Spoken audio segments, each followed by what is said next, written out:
Hey folks, Triple Crown here, coming to you from Vancouver, British Columbia. This is a round 8 summary, Operation Western Europe. Exciting turn for Japan and the Pacific. So they branched out here, they pushed a little bit south here, taking West Bengal. The British did scorch these bases, which I forgot to mark last turn.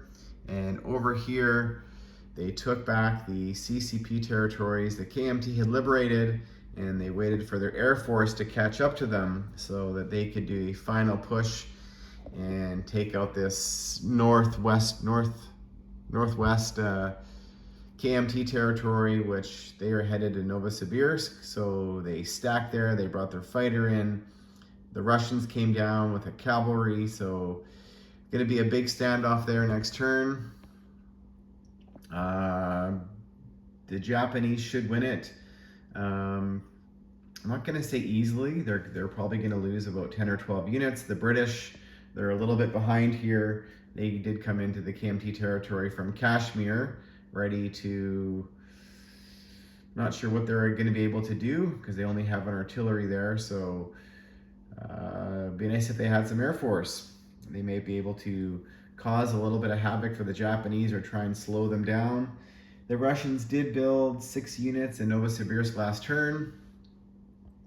And over here, the Japanese are pushing now into Mongolian territory. They're pushing westward towards Novosibirsk via the Soviet Far East from Vladivostok and also Amur. So they're headed in that direction. The Japanese, they had 113 to spend last turn. I think 114 this turn, and they're building fast movers at their minor industrial complexes there. They built a tank, an artillery, and a mech. The mech is able to tow the artillery, and Japan now has 15 naval transports in the water. So, and they can load them all next turn and go in any direction they want, which has the allies in the Pacific quite nervous. I'm gonna have to strategically think about this, what they wanna do. This Navy here has just been sitting, doing really nothing other than allowing the Anzac to build. There's about 30 Anzac and American and British units there defending Sydney. So Japan is gonna have to come with absolutely everything if they're gonna wanna have it poke at Sydney. Japan would absolutely love to head over here in the Middle East and maybe towards Cairo to cause the British some headaches, but just not sure they're going to be able to do everything. So I'm going to have to think about this. They still have the American fleet up here to contend with, and the combined British fleet, and the Americans are continuing to stockpile in Hawaii every turn. The Americans did build 4 destroyers, a torpedo boat, and a submarine, and a couple of Marines last turn. And so Japan, they're gonna have to probably make a strategic decision, and I think it's probably gonna be Sydney. So how do the Americans somehow change course and spend in the Pacific? It's not likely.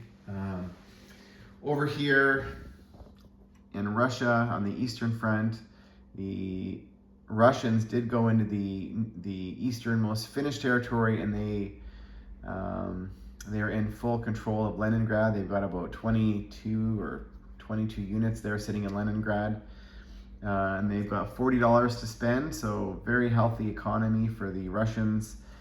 The Germans are starting to stack up now in East Poland, sort of a wall on the Eastern Front. Both sides still don't really have a lot of offensive punch.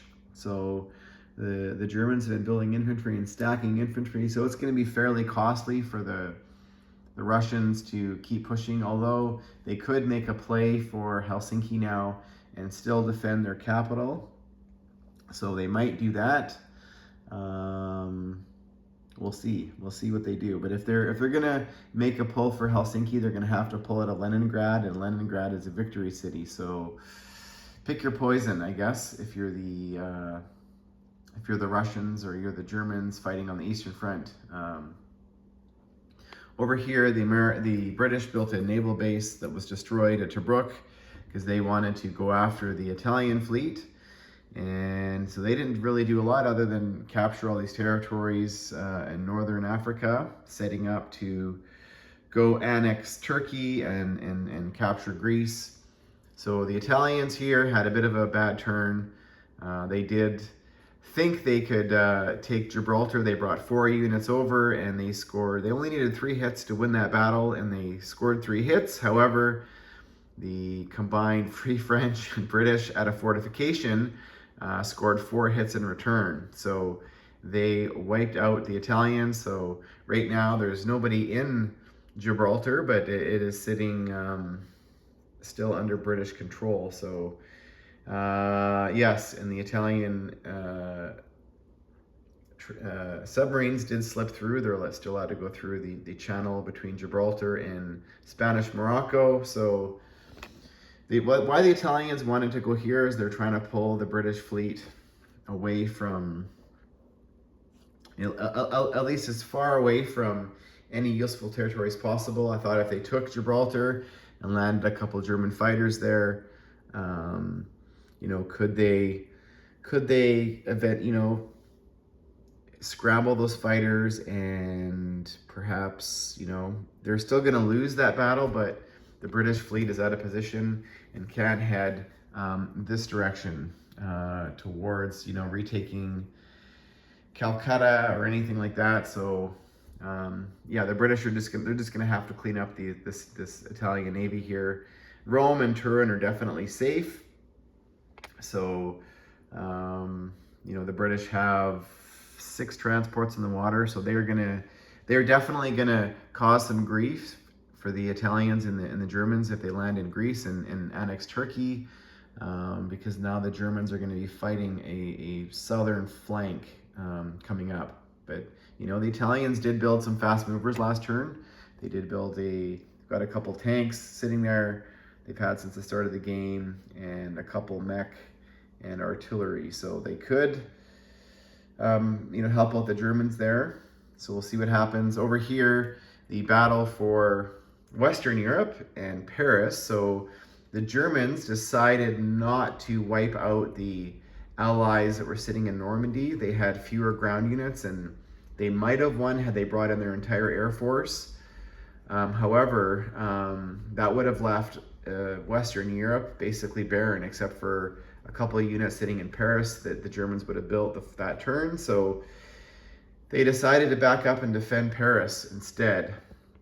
They're foregoing a 5 bonus, controlling all the territories in Western Europe by doing so, but they are now in a better defensive posture, and the Allies pretty much only had a bulk of infantry, combined American, British, and Canadian. So this is currently the 2 forces standing off in Paris, and the Germans have about 30 units. The Allies have about 40. However, the Allies, with the British coming, they don't have enough. If they attack the Germans, they're going to get completely wiped out. And the Americans don't really have much of an offensive punch. They've got 6 or 7 artillery there, so not very good. The British did surround. They've got Reims, and they took Normandy last turn, and those French units there are Vichy, so they can't do anything unless Paris is liberated. They will flip back. And over here in the Atlantic, so the Allies did not have an operational naval base in Western Europe, so the Americans were taking 2 turns to get back. They have an abundance of transports now because it's a sort of a 3-turn shuck. Maybe they will build a naval base, or maybe they now have enough transports. They can land 16 units next turn, 8 tanks, 8 infantry, and the British can land 10 units, and the Canadians can land 2. So, it's going to be a battle of attrition here in Western Europe. Paris is going to fall. In doing so, that's going to be fairly costly for the Allies, and Germany now just has to defend Western Europe. Western Germany and Berlin. So I can't imagine that Berlin is going to fall. However, the Allies are going to make a push. Once the Allies start, doing things like taking Norway and taking Denmark and doing all kinds of pesky things, is it going to allow the Russians sort of and the ability to then start, making a push as well from the east. So we'll see what happens there. I've never done this before. It'll be interesting.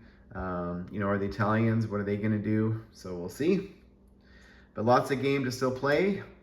And America's economy is at 130. The British is at 64. The Canadians are at 15.